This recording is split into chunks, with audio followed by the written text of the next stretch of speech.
Dude, hey, real quick, let's jump to signal to noise ratio. You mentioned something the size of a toaster. We all know there's $30,000, $40,000 product out there that is the size of a suitcase. And okay, you and I have talked ad nauseum. Most people don't actually need that. You say, I do because I have enough systemic stuff going on. Can we talk a little bit about signal to noise ratio and why your little teeny tiny micro device may or may not be different from what everyone else who's watching this, who's seen the original kind of thing you invented? I want to talk about microcurrent, signal to noise ratio, and then I want you to circle around to your three M1, the A9, and the C5 before we bounce, because I want people to know when, where, and how those types of devices might be right for them. Like what kind of user would want an M1 versus an A9 versus a C5? But first, signal to noise ratio, go. Okay, so signal to noise ratio is an interesting one. And the question with PEMF is like, how much of the signal that we're putting out or the energy we're putting out is biologically meaningful, and how much of it is just superfluous? And that brings you to the phenomenon of the child's game, 20 questions. So I could think of anything in the universe, right? And you could guess it in 20 questions. And how do you do that? And the way that you do it is called a binary search. You cut the universe in half. You say, basically, is it animal or mineral? And then you keep cutting the universe in half. And then you're like, it's a daisy. It's a gummy bear. You can cut the universe in half 20 times and bring it down to really specific thing. That's exactly what I did with this PEMF.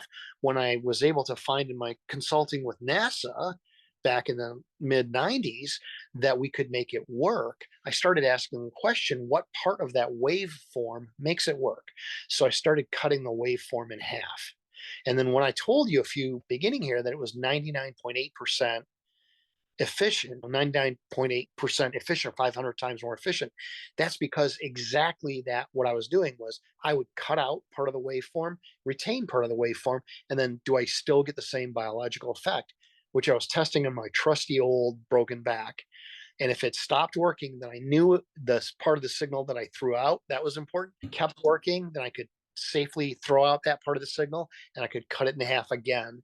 And so by doing that, I ended up with a signal to noise ratio 500 times better than you'd get if you just use a simple sine square or triangle wave generator.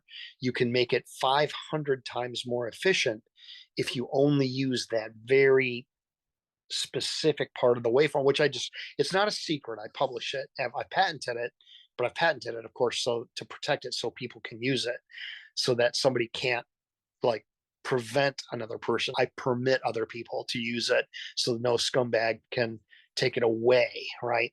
So I've patented it like 4 times. And it's that part of the wave, which you don't normally see in nature. It's just this one part that has the physiologic effect. And why would you not normally see it in nature? Well, your body, when it's trying to interact with nutrients and energy giving things, it wants to be sensitive to the things that are in nature because it wants to absorb them.